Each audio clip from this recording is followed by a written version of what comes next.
Bonjour à tous, vous êtes sur Fréquence Populaire et c'est le nouvel épisode de La lumière au bout du tunnel et on va en avoir besoin puisque l'Union européenne a l'air de sombrer dans les abysses. On va en discuter beaucoup avec François. Si vous aimez ce qu'on fait, n'oubliez pas de liker, de partager, de commenter, c'est important pour le référencement et puis pour nous faire connaître. Et avant qu'on commence, un petit mot en mémoire de Coralie Delhomme. Vous l'avez peut-être vu, on a publié un article sur notre portail numérique, Fréquence Populaire. Les amis de Coralie Delhomme, dont je fais partie et qui font vivre son œuvre, ont publié un communiqué. Eh bien, c'est là, le 15 décembre, c'était le 5e anniversaire de son décès après un cancer foudroyant. Et Coralie Delhomme a été une des intellectuelles en France, peut-être une des intellectuelles principales qui a décortiqué les fonctionnements de l'Union européenne, les traités, et les a rendus intelligibles à tout le monde en montrant bien qu'en fait c'est une énorme machine à détruire les États-nations et à détruire les souverainetés tant nationales que populaires, ce que fait également François. Mais bien modestement, au regard du très grand travail de Coralie, qui nous a tous inspirés, dont on s'est tous nourris, et qui continue à lui survivre à travers les combats qu'on mène les uns et les autres. On prend beaucoup appui sur tout ce qu'elle a fait, et je m'associe vraiment aux mots qui viennent d'être les tiens. Et justement, vous verrez en fin de cette vidéo, et on vous met en lien son blog, L'Arène Nue, qui est toujours ouvert, ses réseaux sociaux, puisque sa famille a décidé de les laisser ouverts. Et en fait, on se rend compte, comme le dit François, que nombre de ses analyses, même si elle est décédée il y a déjà 5 ans, c'est très rapide quand même, le temps passe vite, bien qu'elles sont tout à fait d'actualité, et donc accessibles à tous. Vous aurez aussi la liste de ses ouvrages et le lien vers l'association des amis de Coralie Delhomme. Voilà. Elle nous manque beaucoup, mais comme tu as dit, on continue le combat et on va analyser bien avec toi ce qui se passe en ce moment avec l'Union européenne, qui est une sorte d'acteur fou dans le jeu international. Ballotté en permanence, à trop avoir cessé de vivre et d'exister par elle-même, ballottée entre l'accord national de sécurité américain et puis ballottée entre les contingences de la vie internationale, de la géopolitique internationale, et elle se débat avec un Conseil européen à venir dont on va parler, un Conseil européen en cette fin de semaine, les 17 et 18 décembre à Bruxelles. Voilà, donc Conseil européen, il y a aussi également la signature de Mercosur le 20 décembre, donc on va évoquer tout ça, et on va commencer avec cette nouvelle stratégie de sécurité américaine, le NSS 2025, qui est sorti à la fin du mois de novembre, début décembre, qui a surpris ceux qui sont surpris par ce qui ne devrait pas surprendre, parce qu'il n'y a absolument rien de surprenant à cette NSS 2025, et le moins qu'on puisse dire, c'est que Donald Trump et son administration mettent un énorme taquet à l'Union européenne. Oui, c'est ça. C'est-à-dire que sur cette nouvelle stratégie américaine, il y a toute la partie qui a déjà été analysée largement sur cette antenne, et toi-même, Georges, tu l'as fait très en détail. Donc, je vais pas revenir sur le fait que les priorités américaines ont changé, avec d'abord l'hémisphère occidental, c'est-à-dire les Amériques au sens large. Ensuite, une deuxième priorité à la sécurité intérieure américaine, une troisième priorité à la Chine, et finalement la question européenne ne vient qu'au 4e rang là-dedans. Mais l'air de rien, c'est une bascule quand même, qu'il y a une rétrogradation de l'Union européenne dans les différentes priorisations américaines. Et je crois que c'est à ça qu'il faut qu'on s'attelle, c'est ça qu'il faut qu'on regarde peut-être d'un petit peu plus près pour comprendre bien ce qui se passe.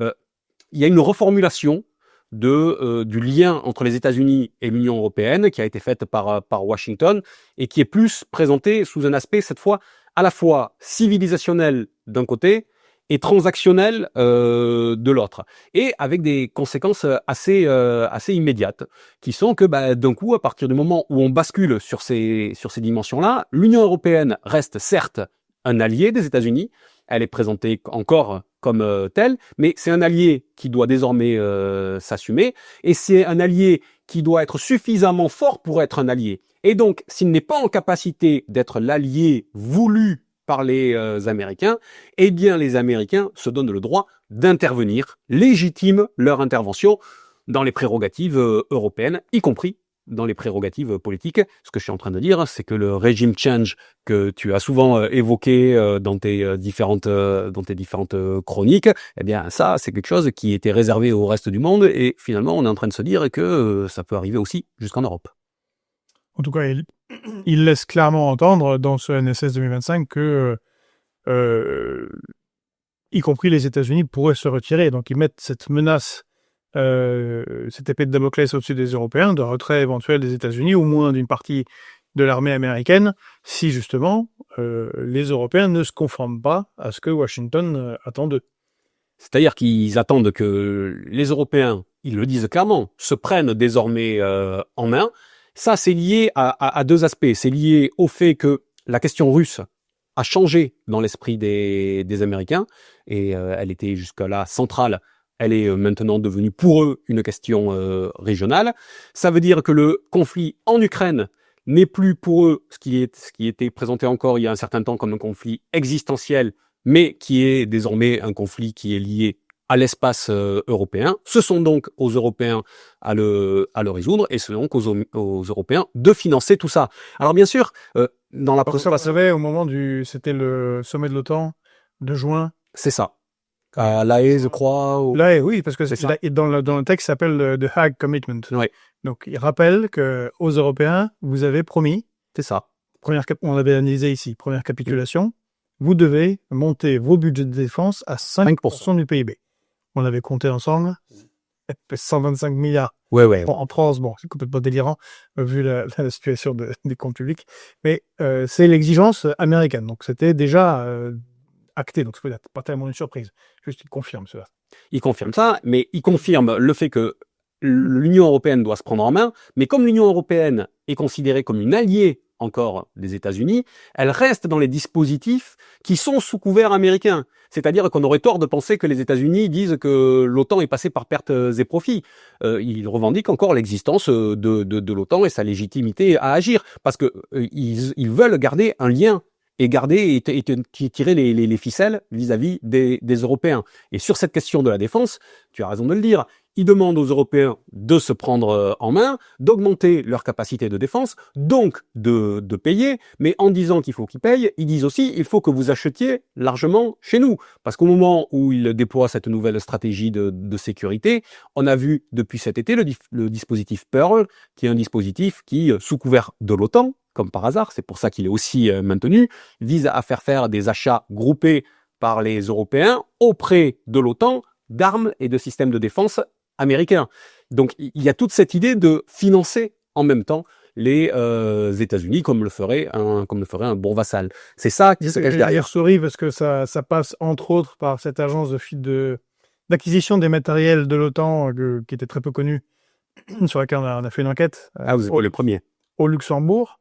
Et bon, mais visiblement l'ordre est arrivé de Washington. Bon, on arrête, il n'y a plus d'enquête, il n'y a plus de corruption.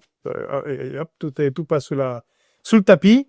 Et continuer, il n'y a rien à voir. Donc, c'est bien ce qu'on avait vu. C'est là que ça va se passer. Et clairement, on va acheter du matériel américain. Donc ça va s'ajouter, parce que là, c'est dans la partie transactionnelle dont tu parles. Ouais. Ça s'ajoute à la deuxième capitulation, donc c'est von der Leyen qui est allé en juillet à Washington pour se faire corriger et accepter un accord qui était catastrophique puisque c'était 0 taxe pour les Américains, 15% pour les Européens, plus 600 milliards à investir, plus acheter du matériel militaire, plus 750 milliards hydrocarbures, enfin bon, un tribut. C'est Athènes qui imposait son tribut à la Ligue de Délos.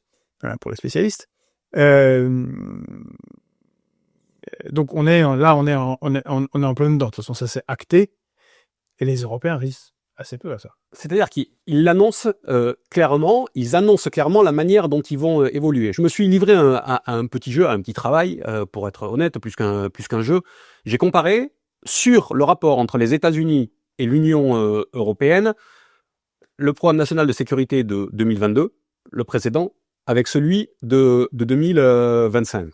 Et si tu permets, voilà ce que j'ai trouvé. Sur la question stratégique de l'Europe. En 2022, l'Europe était considérée comme un pilier stratégique et désormais, elle est considérée comme un partenaire important, mais non prioritaire. Autrement dit, en 2022, le lien transatlantique était annoncé comme indispensable. La sécurité européenne était directement et intrinsèquement liée à la sécurité américaine. Ça, c'est la stratégie de défense 2022. 2025, je l'ai dit, quand on présente ce qui se passe au sein de l'Union européenne, c'est présenté comme un théâtre secondaire, dans l'ordre qui est celui que j'ai donné tout à l'heure, hémisphère. N'oublions jamais, c'est important d'avoir en tête cet ordre-là. Hémisphère occidental, sécurité intérieure américaine, Chine, et finalement Union européenne qui glisse encore derrière. Donc ça, c'est l'évolution d'un point de vue stratégique. L'évolution sur la question de l'OTAN entre 2022 et 2025. En 2022, il y avait un leadership américain assumé, avec un engagement fort et explicite vis-à-vis de l'OTAN, et il y avait une garantie de sécurité qui était encore à l'époque quasi automatique. Là, en 2025, ils tirent pas du tout un trait sur l'OTAN. On vient de le dire. Ça va encore leur servir à assurer leur mainmise sur l'Union européenne. Donc l'OTAN n'est pas abandonné, mais par contre, l'engagement américain devient, lui, conditionnel, partagé, et avec des coûts qui doivent être mieux répartis, ou encore mieux que mieux répartis, qui doivent glisser vers les Européens. On voit bien quand même que ça fait une sacrée bascule entre les deux programmes. C'est lié à quoi? C'est lié aussi à ce qui se passe sur la Russie. En 2022, on était au moment où la Russie était présentée dans le NSS comme une menace immédiate et principale. Maintenant, elle est présentée comme un problème régional et surtout européen, où les États-Unis refusent d'être en confrontation directe, et mieux que refuser d'être en confrontation directe avec la Russie, ils engagent, on le voit bien, avec ce qui se passe d'un point de vue économique et leurs grandes entreprises, notamment en termes d'hydrocarbures, ils réenclenchent des liens économiques avec eux. Donc, ça, on l'a expliqué à plusieurs reprises sur Fréquence Populaire, c'est parce qu'en 2022, c'était le moment de la confrontation dure. La tentative des néoconservateurs de ne rien faire pour arrêter la guerre en Ukraine, provoquer la Russie, qui envahit l'Ukraine, et de tenter de l'effondrer économiquement et de gagner ce long processus qu'avaient initié les néoconservateurs au milieu des années 90, avec Bill Clinton. Les Américains, on a dit, sont pragmatiques, constatent l'échec de cette guerre de proxy. C'est quand même Marco Rubio, le ministre des Affaires étrangères américain, qui dit la guerre en Ukraine est une guerre de proxy américaine. Bon, mais ça n'a pas marché, donc on change de stratégie, et comme la Russie n'est pas effondrée, il faut surtout pas qu'elle soit trop alliée avec la Chine. Donc les États-Unis essayent d'avoir s'attirer les bonnes grâces de la Russie pour un tout petit peu la décorréler de cette alliance dans laquelle elle s'est plongée avec la guerre en Ukraine. Donc réaction logique. Mais les Européens, eux, restent bloqués dans le paradigme ancien, néoconservateur, et eux veulent continuer la guerre sans se rendre compte des évolutions géostratégiques et économiques, comme si ils étaient 3 ans en arrière. Comment tu t'expliques ça, toi? C'est ça. C'est-à-dire que ce que tu dis, ça décrit après la Russie, la suite de la cascade, c'était l'Ukraine, qui en 2022 était présentée comme pour laquelle il fallait un soutien massif et durable à l'époque, parce que c'était un élément stratégique, et qui maintenant devient simplement quelque chose qu'il faut soutenir de manière limitée et pragmatique. Voilà. Donc, j'aime beaucoup rappeler, je sais pas encore une fois, c'est Donald Trump à la 80e session de l'ONU. Il avait déjà dit, c'est pour ça que c'était pas tellement une surprise, et acheter les armes, et puis les Européens les donneront à l'Ukraine s'ils ont envie. And good luck to all. Ce good luck to all était vraiment comme un camouflet, ça. Bonne chance à tout ça. Bien sûr, c'était exactement ça. Mais là, ce qui est important dans ce que tu dis, c'est que bien sûr qu'on avait tous les indices pour comprendre, mais il fallait accepter de regarder. Si là, de manière quand même assez limpide, si on fait, j'ai fait 2 tableaux, moi, j'ai dressé le tableau 2022, j'ai dressé le tableau 2025, et on voit l'évolution de l'un à l'autre. On prend les différents points, on voit l'évolution. Il faut voir comment l'Union européenne va réagir, peut-être enfin maintenant, mais sauf que elle est complètement prise en étau. Parce que si on dit que les Américains aujourd'hui considèrent encore l'Union européenne comme un allié, mais qui doit se prendre en charge, mais qui doit être encore suffisamment forte pour rester un allié, c'est qu'ils veulent que l'Union européenne soit l'allié des États-Unis dans les confrontations qui sont prioritaires par rapport à l'Union européenne, et donc d'abord dans la confrontation avec la Chine. Et c'est en ça que l'Union européenne est prise en étau. Les Américains veulent que l'UE soit leur allié dans la confrontation avec la Chine, parce qu'ils ont bien vu que les liens se resserraient entre Chine et Russie de l'autre côté. La guerre en Ukraine a eu quelques mérites, ou non d'ailleurs, ou dégâts en la matière. Donc ils voient bien, eux, qu'ils ont besoin de reconstruire, mais avec un allié. Et ce qui est étonnant là-dedans, c'est que ils disent quand même, ils nous disent à nous, Européens, voyez, il faut que vous restiez notre allié, mais on a besoin que vous soyez suffisamment fort, vous pouvez pas être aussi nul que vous l'êtes actuellement. Voilà. Vous pouvez pas être bloqué et incapable d'agir sur la scène internationale, sinon vous n'êtes pas un allié valable et suffisant. Il faut que vous soyez suffisamment fort et puissant pour régler les questions sur votre sol, c'est la question de la guerre en Ukraine, et il faut que vous puissiez nous appuyer dans notre confrontation stratégique vis-à-vis de la Chine. Et c'est en ça que les Américains décident aujourd'hui d'enclencher la marche avant et de se mêler maintenant très clairement de nos affaires et d'essayer de changer les règles du jeu. C'est à ça qu'on va assister dans les semaines et les mois à venir. C'est une certitude. Alors comment vont réagir les Européens par rapport à ça? Il faut voir. Et là, ça va demander de faire un petit peu de dentelle dans l'analyse. Par contre, je pense, parce que il faut bien comprendre qu'en fait, finalement, ce que Donald Trump est en train de devenir le meilleur allié d'Emmanuel Macron et de sa souveraineté européenne. Voilà. Ce que réclame Donald Trump, c'est ça. C'est une forme de souveraineté européenne qui serait assujettie aux États-Unis. D'ailleurs, le terme a été employé par les Américains. Le terme de souveraineté européenne a été employé par les de toute façon, c'est comme ça que Macron, oui, en fait, en tout cas au début. Mais c'est comme ça que la souveraineté européenne de Macron a été définie, parce que la souveraineté européenne de Macron se construit d'abord, notamment sur les questions de défense ou du numérique, qui sont attelées derrière aux États-Unis, qui sont attelées à l'OTAN via le traité de Lisbonne et le reste. Bon, bref, tout ce que tout le monde derrière le poste c'est depuis longtemps. Donc la stratégie de souveraineté européenne de Macron est quelque chose qui est finalement totalement compatible avec la politique américaine, avec la nouvelle stratégie de sécurité américaine telle qu'elle a été déployée et telle qu'elle est revendiquée, parce que ça donnerait une masse, d'une certaine manière, critique à l'Europe, tout en la maintenant dépendante des États-Unis. Voilà. Ça, il faut bien le comprendre comme ça. Mais de l'autre côté, au sein de l'Union européenne, il y a des pays qui sont pas d'accord avec ça, et qui, eux, sont dans des stratégies un petit peu différentes, et disent, puisque c'est ça, nous, on reprend nos billes, et puis on veut être dans ce que moi je qualifie depuis un certain temps comme une représentation internationale, non pas simplement multilatérale et multipolaire, mais apolaire, c'est-à-dire qu'ils ne veulent être rattachés à rien et à aucun bloc, et qu'ils veulent bien pouvoir aller piocher avec les uns et avec les autres. Deux exemples pour ça. L'exemple Macron et souveraineté européenne. Alors, le premier exemple, il est qu'à moitié bon. C'est l'Allemagne. L'Allemagne donne des gages aux Américains parce qu'ils veulent continuer à faire des choses avec eux. Quand Donald Trump a présenté son plan de paix pour l'Ukraine au début de la semaine, le chancelier Merz, c'était mardi 16 décembre, s'est empressé d'aller dire que ce plan de paix était remarquable. Oui, Merz, il a fait de la lèche tout de suite. Là, il a besoin de continuer à maintenir le lien avec les Américains, tout en sachant très bien que les Allemands seront les premiers derrière à aller reconstruire les liens énergétiques avec la Russie dès que ce sera possible. Et de l'autre côté du spectre, on a les gens qui vont aller piocher à gauche et à droite parce qu'ils veulent pas être inféodés à quoi que ce soit. Deux exemples. L'Italie, par exemple. L'Italie qui maintient son lien au sein de l'Union européenne, mais qui en même temps est capable de se désengager. Je regardais les envois de matériel en Ukraine sur l'année 2025. Pour la première fois depuis le début du conflit, il y a une baisse de la quantité d'envois de matériel en Ukraine. Pourquoi ? Parce qu'il y a eu le désengagement américain. Sauf que les Européens ont compensé ça pendant le premier semestre de l'année 2025, sauf que ils ont pas tenu la distance.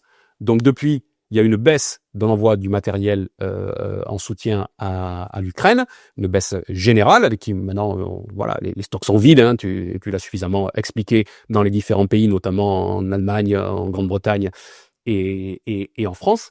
Eh bien, les Italiens, pendant que Allemagne, Grande-Bretagne et France continuaient avec les pays scandinaves à envoyer du matériel en Ukraine, pour la première fois, la baisse de l'aide italienne s'est portée à hauteur de 15% sur l'année 2025.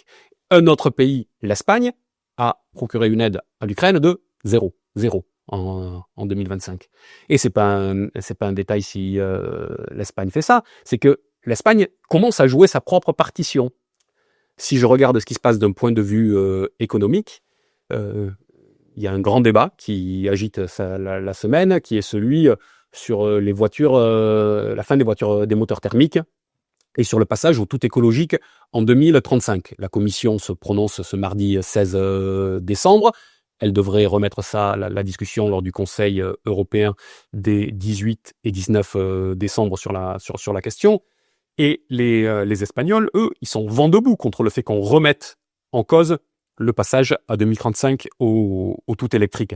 Pourquoi ? Parce qu'ils ont été négociés avec les Chinois l'implantation d'une usine BYD près de Valence, si je dis pas de bêtises. Ça serait la troisième grosse usine BYD qui serait faite d'un point de vue géographique. Je crois qu'il y a la Hongrie, la Turquie, il me semble, et donc il y aurait désormais l'Espagne. C'est eux qui ont emporté le gros lot, et donc eux, ils défendent leurs propres intérêts particuliers en essayant d'aller commercer ou de se positionner avec les uns une fois, avec les autres une autre fois. Voilà. L'Espagne, ils avaient déjà fait ça il y a quelques mois sur l'implantation d'une grosse usine de batteries qui bosse avec Stellantis. Ils avaient obtenu l'implantation de cette usine à 4 milliards d'euros, une usine chinoise d'un peu plus de 4 milliards d'euros à côté de Saragosse, dans le nord de l'Espagne. Donc on voit que les deux visions qui se confrontent au sein de l'Union européenne face à ce déclassement et face à cette prise en étau, c'est ceux qui veulent rester dans ce que tu disais tout à l'heure, la vieille logique. C'est-à-dire on va aller vers plus de souveraineté européenne pour essayer d'avoir une masse critique suffisante, mais en restant malgré tout sous parapluie et sous domination américaine, et finalement en étant une petite puissance régionale d'appoint. Ou ceux qui disent, eh bien, dans ce monde qui est en train de se redessiner, ou si on regarde le NSS 2025 américain, il y a finalement des zones d'influence. Une américaine, une autre chinoise, une autre globalement russe, où les Américains disent notre hémisphère occidental c'est à nous, et d'ailleurs on va s'occuper de ceux qui veulent venir y faire des affaires. Il y aura confrontation avec la Chine là-dessus. Mais parce que c'est quand même nous autres Américains, on est les meilleurs, on veut bien que les autres ils aient leur zone d'influence pour les Chinois ou pour les Russes, mais on va quand même avoir nous le droit de s'en mêler un petit peu. Donc il y a cette vision du monde qui est présentée et donc dans laquelle l'Union européenne n'est rien d'autre qu'un allié. Et ben face à ça, il y en a qui disent, face à cette multipolarité qui se met en place, si nous on peut plus être un pôle en tant que tel au sein de l'Union européenne, parce que le déclassement est déjà effectif, eh bien on va se revendiquer, comme la plupart des pays du monde aujourd'hui, d'une forme d'apolarité, et donc on va récupérer notre souveraineté et aller là où nos intérêts nous portent. Par exemple, je crois que c'est ça, très clairement, que font les Espagnols. Je crois que c'est ça, de plus en plus, que font les Italiens. Mais c'est pas ça que font les Hongrois. Mais c'est pas ça que fait la France. Maintenant, les Slovaques. Tout à fait. Mais il y a une diversité. C'est ça qu'il faut bien comprendre. Dans les pays de l'Union européenne qui choisissent cette voie, il y a une diversité. Et donc, il va y avoir une confrontation interne au sein de l'Union européenne entre ceux qui veulent faire ça et ceux qui veulent finalement rester dans le monde d'avant, tout en ayant subi le déclassement, c'est-à-dire le monde d'avant en moins bien, quoi. Voilà. Et ça, bah, c'est la voie Macron, c'est la voie souveraineté, souveraineté européenne, pseudo-souveraineté européenne. Voilà. Et ça va avoir des conséquences sur l'Union européenne en tant que telle, qui va être prise dans d'énormes contradictions dans les semaines et mois à venir, et on va le voir dès cette fin de semaine sur le Conseil européen. Alors, on va parler du Conseil européen, mais avant cela, il y a quand même une forme de résistance de l'Union européenne aux États-Unis, qui pose problème d'ailleurs, qui pose des problèmes à Donald Trump. Elle est double. C'est d'abord sur l'Ukraine. Donald Trump, pour les raisons qu'on a dites, effondrer l'URSS, la Russie, pardon, n'a pas marché. Allez, on règle l'affaire ukrainienne et peu leur chaud où passe la frontière entre la Russie et l'Ukraine. Si c'est sur le Dniepr, à gauche, à droite, 100 km, c'est totalement secondaire. Enterrons l'affaire rapidement et refaisons du business avec la Russie. Mais les Européens, le bloc dont tu as parlé, c'est Macron en tête, von der Leyen, Kaja Kallas, Starmer, mais aussi Merz, ne sont pas d'accord. Alors même si Merz a ce magnifique plan, concrètement, ils font tout l'inverse de ce que demande Donald Trump. D'ailleurs, ils ont même fait quelque chose qui est absolument ahurissant en termes d'avenir pour l'Europe. C'est même de mettre à risque la zone euro. C'est-à-dire qu'ils ont signé un document contre l'accord de la Hongrie, de la Slovaquie, justement, sur la prolongation indéfinie du gel des avoirs russes. Alors, ils ne prennent pas les avoirs russes parce qu'ils ne peuvent pas. De toute façon, Euroclear a dit qu'ils allaient faire un procès, s'ils le faisaient, mais ils les gèlent indéfiniment. Alors pour ça, il faut une carabistouille digne de ce que fait la Commission européenne, c'est que là, il n'y a pas besoin d'unanimité. Donc comme ça, ceux qui ne sont pas d'accord, taisez-vous. Mais par contre, pour le défaire, il faudra l'unanimité. Bon, pourquoi pas, hein, c'est à finir intéressant de voir le droit. Mais l'effet est que, évidemment, du côté russe, les Américains ont dit, mais oui, mais là, vous mettez des bâtons dans les roues, les Russes vont arrêter toute discussion de paix si vous faites ça. Or, les Européens en ont fait. Ça, c'est un. Et c'est clairement une déclaration de guerre. Hein. Ça a été suffisamment argumenté par les... j'ai fait un long papier là-dessus, là, justement, sur ça, argumenté par les juristes anglo-saxons. On prend les avoirs d'un pays quand on entre en guerre. On ne l'a même pas fait avec l'Allemagne nazie, alors qu'on était dans un processus de destruction de l'Allemagne nazie et de l'Allemagne pendant la Deuxième Guerre mondiale. Ça, c'est un point et qui pose problème à Donald Trump. L'autre point, tu as dit, c'est parce que dans le NSS 2025, il y a un côté civilisationnel. Vous êtes en train de vous effondrer en tant que civilisation, c'est pas bien les Européens, il y a trop d'immigrés, et puis vous êtes contre la liberté d'expression. Or, les Européens renchérissent, c'est même Merz, elle a dit mais c'est aux Européens de décider quelle est leur démocratie et pas aux Américains.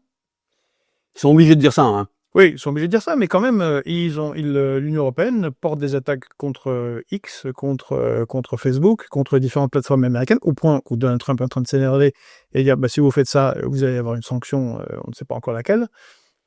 Et ça porte, les attaques sur les réseaux sociaux portent sur des courants plutôt de droite qui s'expriment par exemple sur X ou même sur Facebook, sur il y a trop d'immigrés.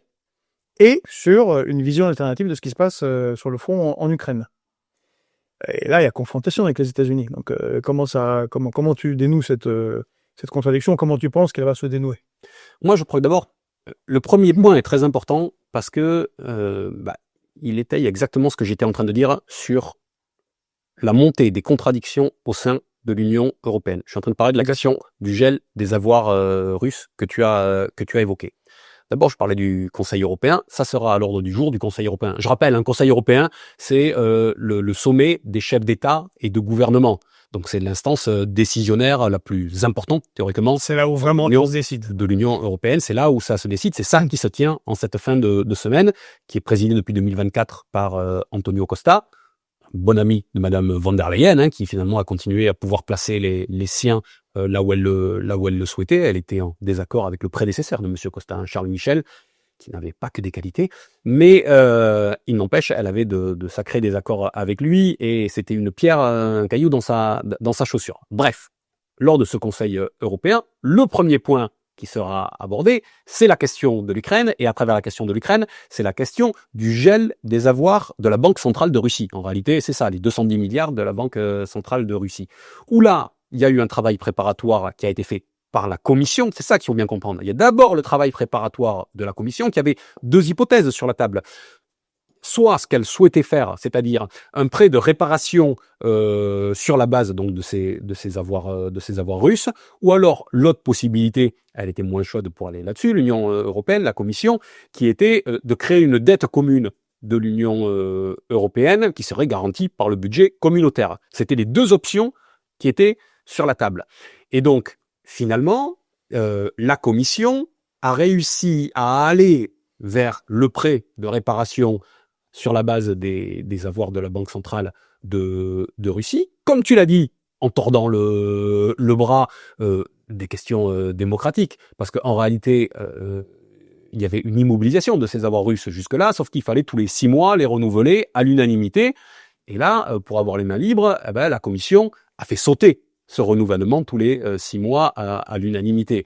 Donc c'est ça qui est en train de se passer, mais ça se passe par le biais d'un règlement qu'elle veut mettre en place. Mais ce règlement, il est tombé vendredi dernier, on devait être le 11 décembre, mais attention, il n'est pas encore totalement avalisé. Il va être en discussion à ce Conseil européen. Et la position qui est d'abord celle de la Belgique en premier lieu, puisque c'est quand même essentiellement elle qui a les avoirs russes, et la position de la Belgique est absolument pas acquise pour le soutien à cette démarche. Ils sont même plutôt vent debout. La Commission fait pression comme sur la Hongrie en disant bien sûr, vous n'aurez plus l'argent de l'Union européenne si vous le faites pas. Exactement, comme sur la Hongrie, la Slovaquie, comme sur tous les pays qui ne vont pas dans le sens de ce que souhaite de ce que souhaite Bruxelles. Donc il y a ça, et puis elle est face aussi à la réaction quand même du monde économique et financier au sein de l'Union européenne, qui a bien compris quand même que si à un moment donné on ouvre la voie à s'en prendre aux avoirs d'un pays et qu'à un moment donné, il y a une captation directe de l'argent de celui-ci, le lien de confiance qui est nécessaire en économie et en finance s'effondrer immédiatement. Christine Lagarde, patronne de la BCE, leur explique depuis 3 ans. Le FMI, bien sûr, les États-Unis, les différentes chambres de compensation au niveau international et tout un tas de pays ont déjà communiqué, en particulier l'Arabie Saoudite. Si vous faites ça, on déplace nos fonds ailleurs. Et oui, donc les contradictions, elles existent là au sein de l'Union européenne entre pays, clairement, parce que la ligne Macron, on tape les avoirs russes, et la ligne belge, c'est pas la même. Et chacun campe sur ses positions, et c'est des choses suffisamment structurantes pour les uns et les autres pour qu'il y ait confrontation entre les deux. Mais il y a une confrontation aussi entre l'Union européenne en tant qu'institution et ceux qui sont quand même normalement ses principaux piliers, à savoir le monde des marchés et de la finance. Voilà, qui eux voient pas d'un bon œil ce qui est en train de se passer. Donc les contradictions sont en train de se multiplier au sein de l'Union européenne sur cette question-là aussi. Et je te le dis, c'est le premier point. J'ai regardé l'ordre du jour qui a été envoyé par Antonio Costa, le président du Conseil européen, aux différents chefs d'État et de gouvernement. Cette question est la première question à l'ordre du jour, parce qu'ils savent bien que c'est une question qui est extrêmement complexe pour eux et qui fait partie de toutes ces petites entailles à ce qu'est l'Union européenne et qui finalement la fragilise de plus en plus.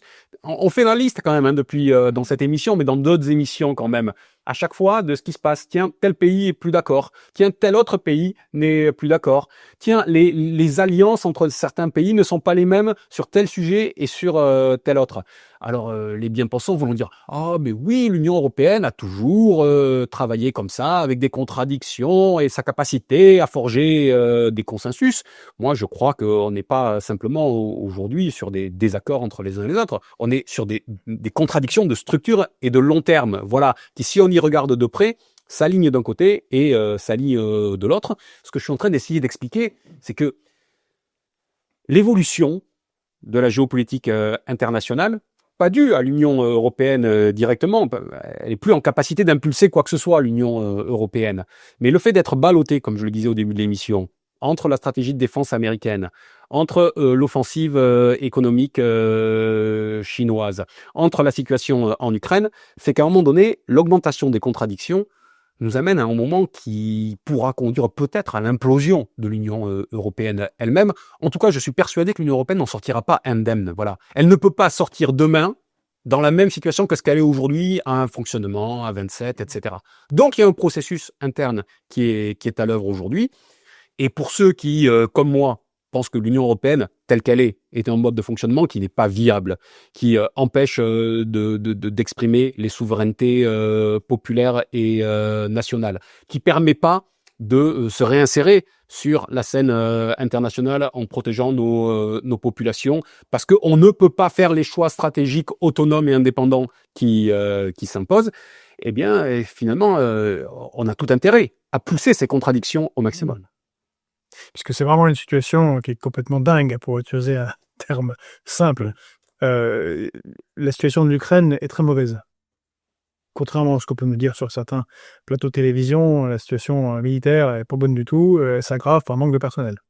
Les Européens n'auront pas de soldats, donc c'est un problème. Il y a un problème politique très fort à Kiev, mais ils ont un problème financier. C'est le premier problème. Ils doivent trouver 140 milliards. Sinon, ils ne peuvent pas continuer. Donc les Européens, comme les Américains, ont dit, c'est fini. On ne donne plus d'argent directement. C'est les Européens qui doivent donner ces 140 milliards. D'où cette recherche, parce qu'ils ne les ont pas en fait. Les 140 milliards à donner à l'Ukraine. D'où à attraper les avoirs tentés, enfin, de carabistouille qu'on vient d'expliquer, avec le gel permanent des avoirs russes. Mais ça, c'est la continuation de la guerre. Bien sûr. Enfin, pour combien de temps? Peut-être 6 mois plus, un an, peu importe, mais en tout cas, c'est la continuation. Et donc, ça agace profondément l'allié américain, qui a déjà mis quand même un pistolet sur la tempe de l'Union européenne avec les accords signés par von der Leyen. Donc, en fait, j'arrive même pas à voir quelle est la fenêtre, ou alors les contradictions sont telles qu'ils sont déjà dans une impasse. Je n'arrive pas à voir l'issue possible qu'il y aurait à ce Conseil européen. Pour les Européens, en tout cas le groupe des plus durs, qui veulent la continuation, qui veulent revenir en fait à 2022. Ils aimeraient, le fantasme, c'est revenir à 2022. Je ne vois pas qu'est-ce qu'ils voient comme ouverture. Je ne crois pas qu'ils voient une ouverture, je crois que c'est exactement ce que tu dis. C'est-à-dire qu'ils sont dans une vision figée de l'histoire. Quand j'ai présenté la nouvelle multipolarité du monde et à côté la polarité qui est portée par la grande majorité des pays, moi je pense que Macron, Merz, Starmer, tous ces gens-là continuent à penser que dans la multipolarité du monde, il y a un pôle de l'Union européenne comme acteur géostratégique majeur. Voilà. Et sauf que tout ce que nous enseignent les derniers mois et les dernières années, c'est que c'est plus le cas. Alors, on s'est beaucoup attaché au déclassement de la France, mais il y a eu un déclassement de la France au sein de l'Union européenne, il y a eu un déclassement de l'Union européenne sur la scène internationale, qui ne représente plus un pôle. Et il ne se rétablira pas comme ça en un claquement de doigts. Par contre, je prends un exemple pour ça.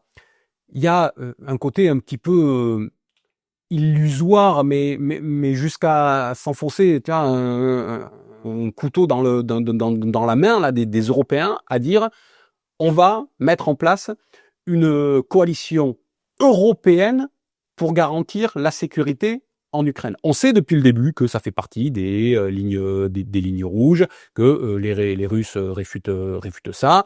Ils avaient évoqué la possibilité qu'il y ait une coalition internationale qui puisse, à terme, le moment venu, etc., venir jouer ce rôle. Mais il a dit, ça ne peut pas être vous, les Européens, au regard de ce qui s'est passé, qui venez jouer ce rôle-là.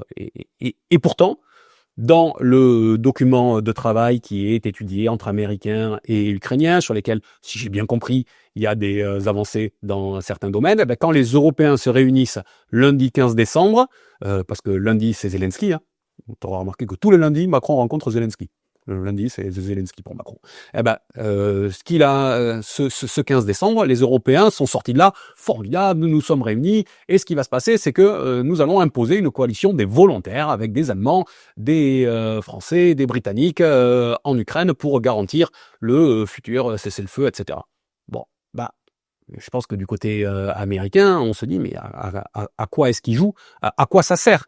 Et je pense qu'il y a une dimension psychologique à ça, c'est de se dire, il faut qu'on arrive à donner l'illusion ou la sensation qu'on est encore un acteur puissant qui, sur le terrain, agit et se voit. Voilà. Et donc, on est encore l'un des facteurs de puissance dans le monde d'aujourd'hui. Moi, j'ai tendance à penser que c'est qu'il nie le déclassement qui est le nôtre, et plutôt que s'atteler à reconstruire quelque chose, il voudrait récupérer une position. C'est pas la même chose, c'est pas la même démarche de reconstruire quelque chose ou d'essayer de récupérer ce qui était une grandeur passée. Et ça ne pourrait pas être une confrontation dans le bloc occidental entre néoconservateurs et nouvelle ligne menée par l'administration Trump. Les Européens, ceux-là en tout cas, étant les tenants des néoconservateurs d'avant de l'époque Joe Biden, qui se manifestaient dans le NSS 2022, et qui se disent, allez, tenons le coup, tenons le coup jusqu'au mid-term, jusqu'à ce qu'on ait un peu plus de levier sur Trump, puis il sera là, mais dans 3 ans, c'est pas si loin, 3 ans, tenons le coup. Tenons le coup d'une manière ou d'une autre, quand on va revenir au bloc occidental dans lequel nous sommes un pilier, et puis on reviendra au NSS 2022, et peut-être que la Russie s'effondrera un petit peu, enfin bon, il y aura un Deus Ex Machina qui va nous aider sur le front. Est-ce qu'il n'y a pas ça? Parce que je sais, j'ai le malheur d'espérer que les acteurs sont rationnels quelque part. Oui, mais comme toujours, ce sont un peu les supplétifs qui sont plus royalistes que le roi. C'est toujours ça qu'on constate. Et ce courant néoconservateur européen est peut-être aujourd'hui la résurgence et la pointe la plus avancée du courant néoconservateur. C'est-à-dire que ce que je suis en train de dire, c'est qu'ils sont peut-être plus néoconservateurs que les néoconservateurs américains eux-mêmes.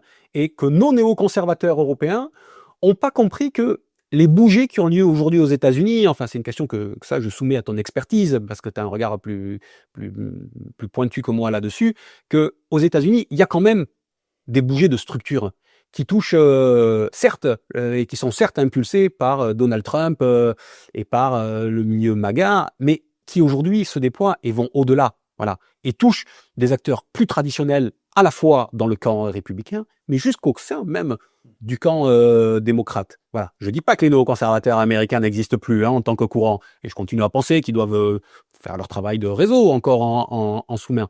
Mais mais il me semble qu'ils perdent des positions et qu'il y a une évolution globale des États-Unis là-dessus, qui fait que Trump ou pas Trump, quel que soit le résultat des midterms, et moi je vais même encore plus loin, quel que soit le résultat de la prochaine élection présidentielle américaine, quel que soit le post-Trump, finalement, d'une certaine manière, ben finalement, en tout cas pour un temps, la pente qui est prise du côté américain perdurera. Et donc, finalement, c'est ces néoconservateurs européens qui sont les plus décalés.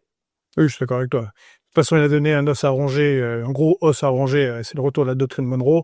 Donc, on va s'occuper de ces latino-américains et de les remettre dans le droit chemin. Je pense au Venezuela et à la Colombie. Ça va être Marco Rubio.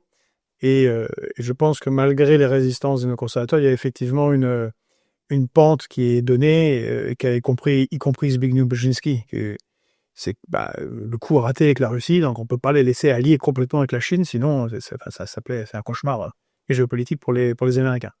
Et revenons sur l'aspect civilisationnel, parce que dans le NSS, Trump critique il y a trop d'immigrés. En Europe, votre démocratie, sauf c'est un effondrement civilisationnel, dit-il. Et les Européens renvoient des coups aux États-Unis, au point où Donald Trump n'est pas content, je te disais, sur les questions des réseaux sociaux qui sont sanctionnés ou menacés d'être sanctionnés. Moi, je l'interprète un petit peu différemment. Voilà. Je regardais une interview du patron de JP Morgan, la grosse banque, qui disait finalement votre problème à vous les Européens, c'est que il faut que vous soyez, c'est ce que je disais au début, c'est qu'on veut que vous soyez un allié, mais pour être un allié, il faut que vous soyez un allié suffisamment puissant pour nous servir à quelque chose quand même. Donc il faut qu'à un moment donné, vous soyez en capacité d'agir. Vous pouvez pas faire du blabla, quoi. Vous pouvez pas passer votre vie à faire des réunions de trilatérales entre Merz, Starmer et Macron, qui sont hyper contents et qui font venir Zelensky le lundi pour faire une partie. Voilà. Ça peut pas marcher. Donc, il dit, il faut que vous soyez en capacité d'agir. Et là où moi je diverge un peu de l'analyse que j'entends par ailleurs, c'est que beaucoup de gens me disent, oui, et les Américains font ça parce que justement, ils voudraient s'affranchir des normes européennes. Ils pensent qu'il y a un problème normatif européen et que s'ils arrivaient à faire tomber cette dimension normative, eh bien, ils pourraient plus facilement commercer avec les Européens, ils pourraient avoir plus de liberté sur les réseaux sociaux et sur le numérique au sein de l'Union européenne. Moi, je crois que c'est pas tant ça que nous disent les Américains, qu'ils nous disent vous avez un problème, vous, Européens, dans votre capacité de décision politique. C'est ça qu'ils nous disent. Ils nous disent, vous êtes incapables de décider d'une orientation politique pour agir. Voilà. Et finalement, ça rejoint moi ce que les analyses que je porte depuis un certain temps. Toutes les analyses que je porte sur la démocratie minoritaire dans les pays, dans les différents pays de l'Union européenne, les analyses que je porte sur la démocratie minoritaire qui s'approche au sein même du Parlement européen, c'est-à-dire dans la structure même de l'Union européenne, puisque maintenant on a une espèce de coalition grand chapiteau là, avec Renew, le groupe de Macron, avec la droite, le PPE, et avec le groupe de gauche, les sociaux-démocrates, qui pèsent à eux trois à peine 54% désormais du Parlement européen, donc ils diminuent d'élection en élection, ils auront même plus cette majorité le coup d'après, a priori.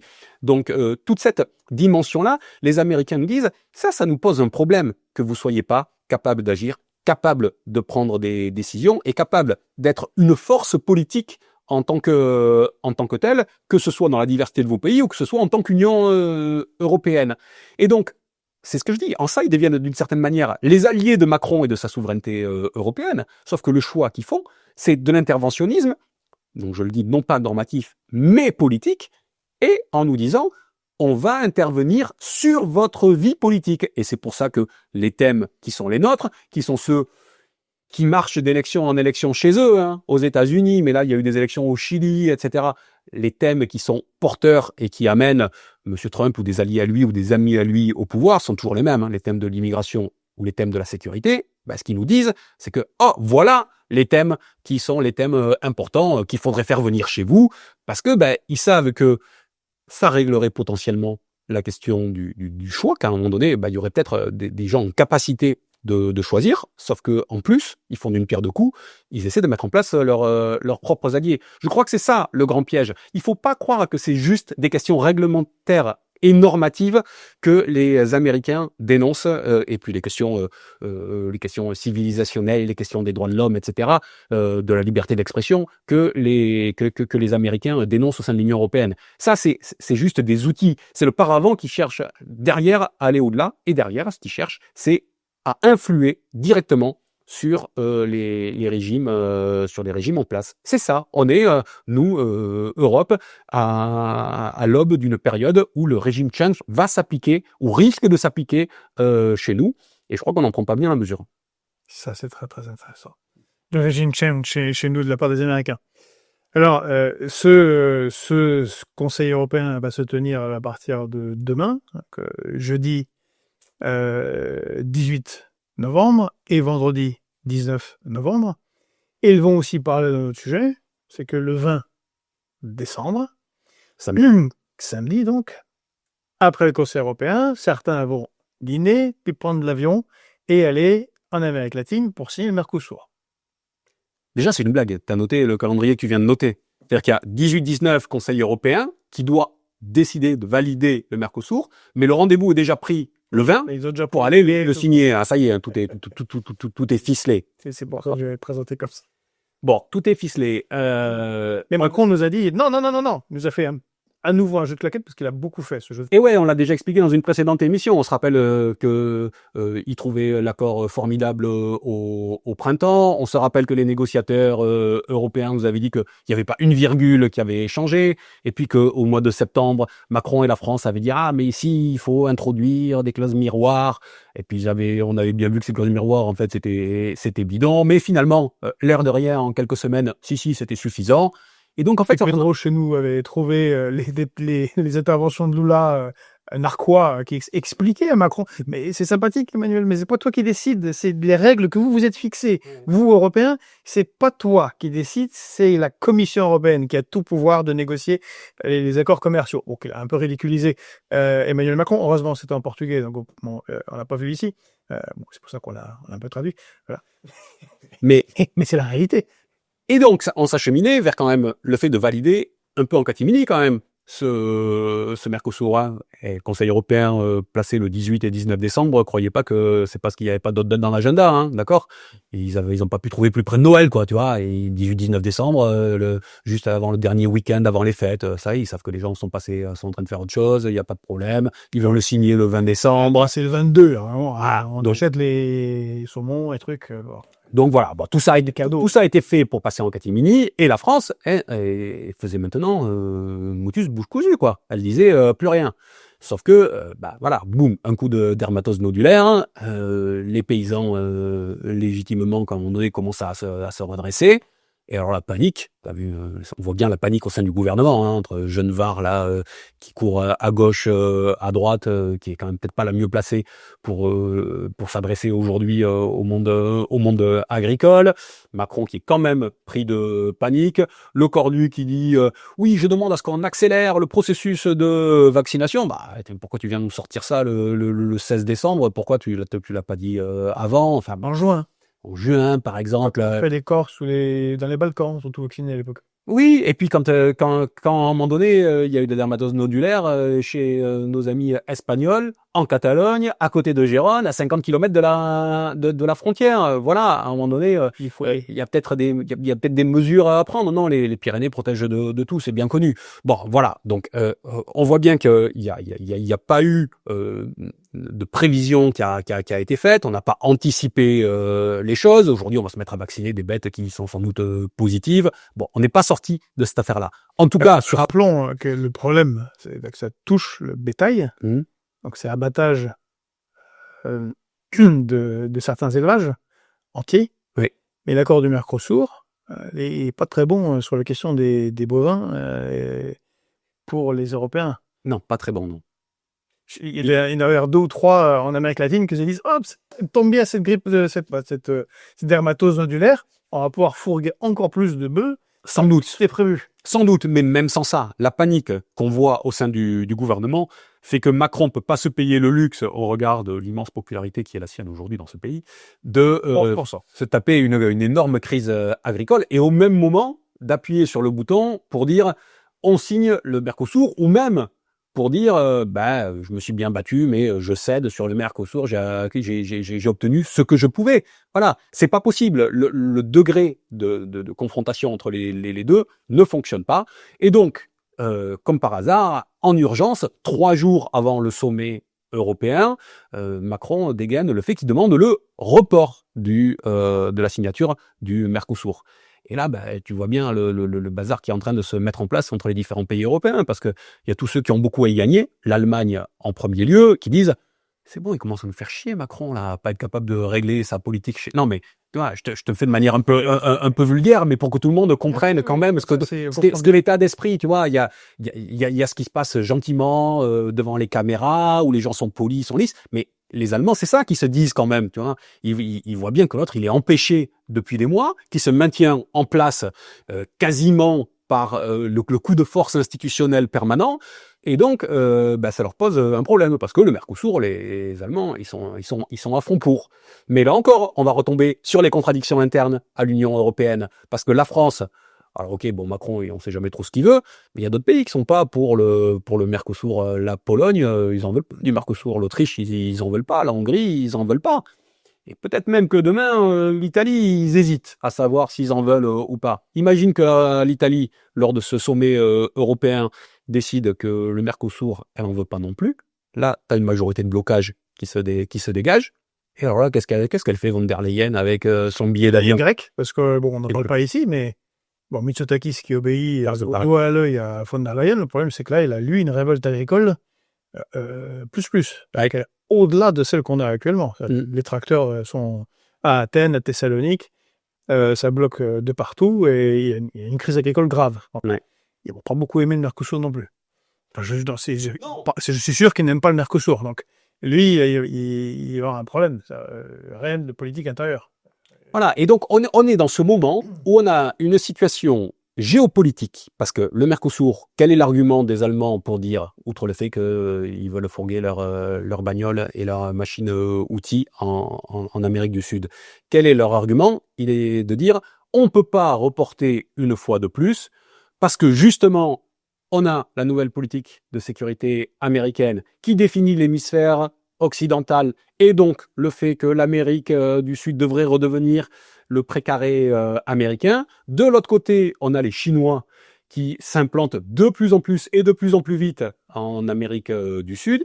Et donc, si on ne signe pas le Mercosur aujourd'hui, c'est fini, l'ensemble du marché sera refermé avec ces deux-là, avec les Chinois d'un côté et les Américains de l'autre. C'est ça que disent les Allemands. Donc, on a la question géopolitique globale, L'Union européenne est comme toujours à la traîne là-dessus, elle est ballottée entre les uns et les autres, et ça conduit à des contradictions internes. Finalement, ce qu'on décrit depuis le début de l'émission, on peut prendre les thèmes un à un, on voit le même phénomène se répéter. C'est comme un entonnoir où finalement l'ensemble des contradictions se retrouvent au sein de l'Union européenne. Ouais, est-ce que tout ça n'est pas une bonne chose? Ça craque là en fait. Ouais, ça craque. Ça craquelle ça craquelle pour l'instant. Après, c'est comme toujours un phénomène de décomposition. Soit ça peut être assez linéaire et se faire doucement, etc. Soit ça peut s'effondrer aussi d'un coup. Voilà, à un moment donné, t'atteins le stade qui fait que pof, tout s'effondre.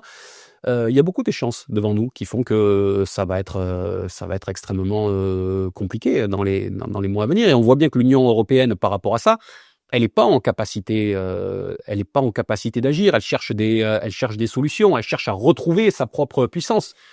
À ce sommet européen, on a listé, il y a la question de l'Ukraine, il y a la question du Mercosur, le Mercosur, c'est ça sera étudié sous le thème géoéconomie et compétitivité. C'est comme ça qu'ils disent. Géoéconomie et compétitivité. Donc il y aura le Mercosur. Il y aura d'autres questions. Il y aura la question des migrations, qui sera quand même à l'ordre du jour, normalement. La question du Moyen-Orient. Il y aura la question du prochain cadre pluriannuel, je l'ai évoqué dans une émission au début du mois de septembre, c'est-à-dire le budget européen pour la période 2028-2034. Hein. C'est pas une petite affaire, cette histoire-là, parce qu'il y a des questions politiques derrière, et notamment la question de comment on gère l'argent. Est-ce que c'est un grand fonds avec des fonds qui sont fléchés pour aller sur certaines thématiques, ou est-ce qu'on donne l'argent aux différents pays qui finalement les répartissent un peu comme ils le veulent, en fonction des besoins et de leurs choix stratégiques. Et donc là, tu vois bien que entre un Macron qui est attaché au fait qu'on flèche et qui a encore un tout pouvoir de l'Union européenne, et un pays comme l'Allemagne qui dit non, nous on veut plutôt que récupérer, par exemple, chaque pays, nous Allemands, on veut récupérer notre manne et on les fléchera en fonction de ce qu'on juge le plus utile pour servir nos propres intérêts, là aussi, il va y avoir des contradictions fortes. Et puis, il y a la question de l'élargissement. Alors, je ne m'y arrête pas longtemps parce que on avait fait quasiment une émission spéciale il y a une quinzaine de jours sur l'élargissement prévu de l'Union européenne. Mais je t'ai dit que j'ai lu le courrier de convocation d'Antonio Costa pour ce Conseil européen. Et dans ce courrier qu'il adresse aux chefs d'État et de gouvernement, il y a une phrase que j'ai notée. Antonio Costa dit, donc le président du Conseil européen dit, l'élargissement est l'investissement géostratégique le plus important de l'Union européenne dans la paix, la sécurité, la stabilité et la prospérité. Autrement dit, ce qu'il dit, c'est que si on veut être cette puissance extrêmement forte, il faut qu'on se construise par rapport aux autres aussi, ce que j'avais expliqué. Soit vous êtes, ce que disait Kaja Kallas, soit vous êtes avec nous, soit vous n'êtes pas avec nous, avait dit Madame de la Palisse Kaja Kallas.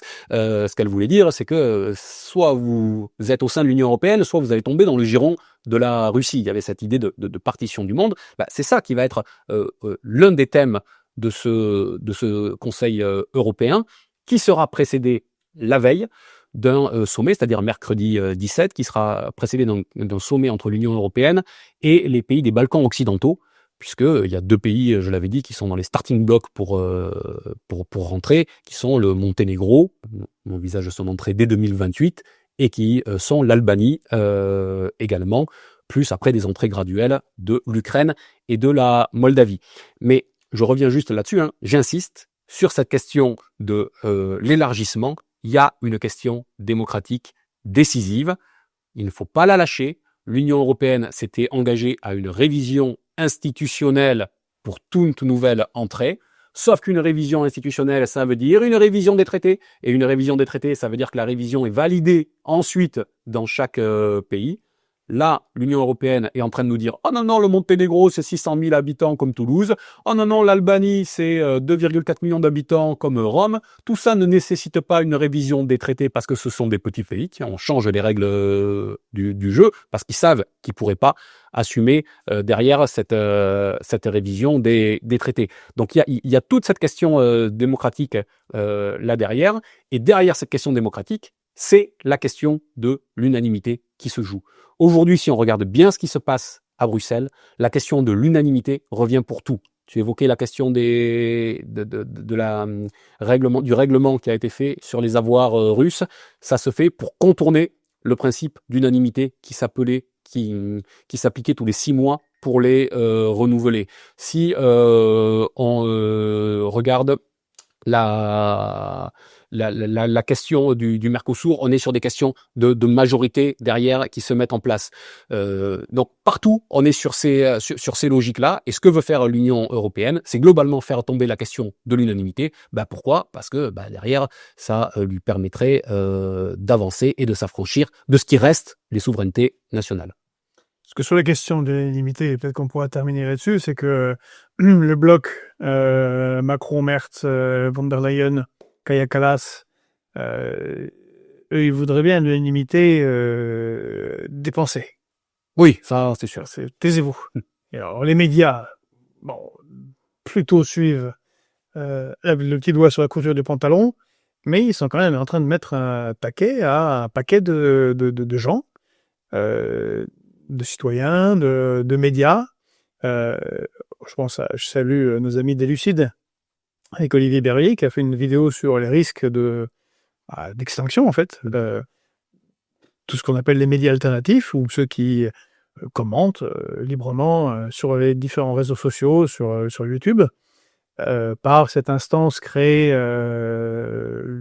ex nihilo, à nous également, le European Democracy Shield, le bouclier démocratique européen, présidé par Madame Loiseau, et visiblement surveille bien l'unanimité de chacun. Ah, c'est sûr.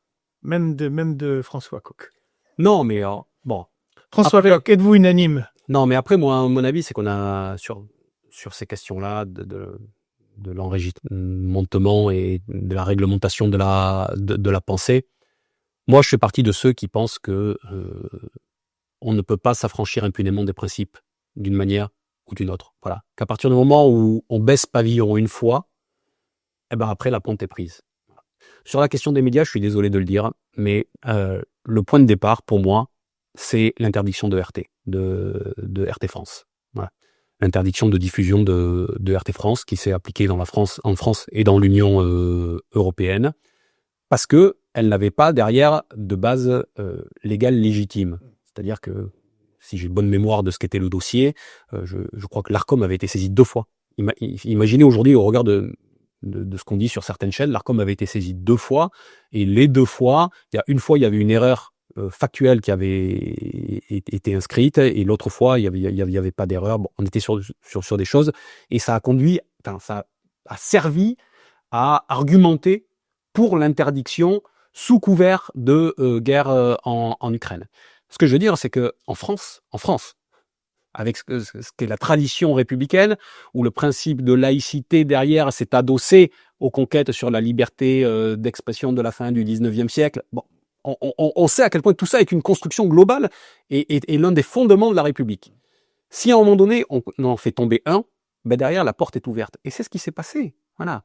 Derrière, qu'on soit d'accord ou pas d'accord avec ces 8 ou le reste, on ne peut pas s'empêcher de dire que c'est une prescription politique qui, à un moment donné, conduit à l'interdiction de ce média. Et derrière, encore à d'autres médias. Donc, je suis pas en train, en faisant ça, de défendre les uns ou les autres. Voilà, moi, j'ai plein de griefs contre les uns et contre les autres. Mais ce que j'ai constaté, par contre, c'est que personne n'a bougé. Plus personne ne bouge sur des questions des principes. Voilà. Et quand on laisse partir à volo les principes, derrière, tout se désintègre et finalement, on se lie les mains pour pouvoir réagir le coup d'après. Aujourd'hui, ce qui est en train de se passer là, finalement, c'est la suite de cette pente. Qu'est-ce qui était reproché à RT? Son positionnement sur la guerre en Ukraine, sans doute. Peut-être sa positionnement et son implication sur le mouvement des Gilets jaunes, qui avait, si j'ai bonne mémoire, un tout petit peu déplu à l'Élysée et qui leur aurait valu interdiction de salle de presse à l'Élysée, par exemple. Voilà. Donc on voit bien que les choses... Point qu'Al Jazeera et les diatribes anti-juifs parfois... des trucs pas très sympathiques qui passent sur cette chaîne. Voilà, mais là où tu as raison, c'est encore une fois, c'est pour ça que j'ai pris Al Jazeera, c'est que c'est vraiment une question de principe. C'est une question de principe, peu importe en fait. Voilà, je suis obligé de nommer RT ou C8 ou quoi que ce soit ou parce que ça fait partie. Fox News. Parce que ce sont ceux qui sont les exemples qu'on a sous les yeux. Mais c'est le principe. Ne lâchons pas les principes. Si on est faible sur les principes à un moment donné face au pouvoir tel qu'il est aujourd'hui, alors il se sent légitime à poursuivre sa route. Et puis ça donne des outils pour ceux qui viennent derrière. Que si demain, imaginons que par hasard le Rassemblement national passait au pouvoir et qu'on ait Jordan Bardella président de la République française avec une majorité de circonstances à l'Assemblée nationale, ils auraient sous la main une jurisprudence, des lois contre les fake news, enfin tout un tas de dispositifs pour lesquels ils pourraient faire passer à peu près ce qu'ils veulent. Et comme tu as dit, puisque personne n'a résisté au moment où il fallait résister, enfin si, on a été quelques-uns à dire que c'était sur les principes une très très mauvaise chose, ça ouvre la porte à une forme de dictature douce. Oui, et le problème, c'est que ça empêche de faire entendre potentiellement des voix discordantes sur les sujets qui sont les sujets centraux. Parce que ce qu'on essaye de faire là, sur Fréquence Populaire, sur le reste, c'est que on n'est pas dans une forme de bien-pensance. Alors bien sûr, les gens derrière le poste, ils sont peut-être pas d'accord avec tout ce qu'on a dit aujourd'hui, et qui se disent même qu'il y a peut-être des choses sur lesquelles on se trompe. Mais enfin, la différence, c'est que des gens comme toi et moi, on fait confiance à l'intelligence de la personne qui est derrière le poste pour se forger sa propre opinion, parce qu'on sait qu'il va aller butiner à beaucoup de choses, à des médias indépendants, mais aussi à d'autres médias plus classiques. Et puis après, c'est sa tâche, c'est son devoir même de citoyen que de se forger sa propre opinion. Et puis il y en a d'autres qui ont une autre conception de celui qui finalement est simplement présenté non pas comme et pensé non pas comme un citoyen, mais comme un client vis-à-vis duquel il faut transmettre une consigne pour ensuite aller consommer dans le bon sens. Eh bien, c'est dit. Donc, si vous voulez qu'on continue à exprimer nos idées, n'oubliez pas de nous soutenir, de liker cette vidéo si vous ne l'avez pas encore fait. Et s'il vous plaît, vous voyez la pression forte qu'il y a sur la liberté d'expression, eh bien de vous abonner à Fréquence Populaire sur d'autres réseaux sociaux. Parce que c'est comme ça, TikTok est tenu par les Chinois, YouTube c'est les Américains, même s'ils écoutent la Commission européenne.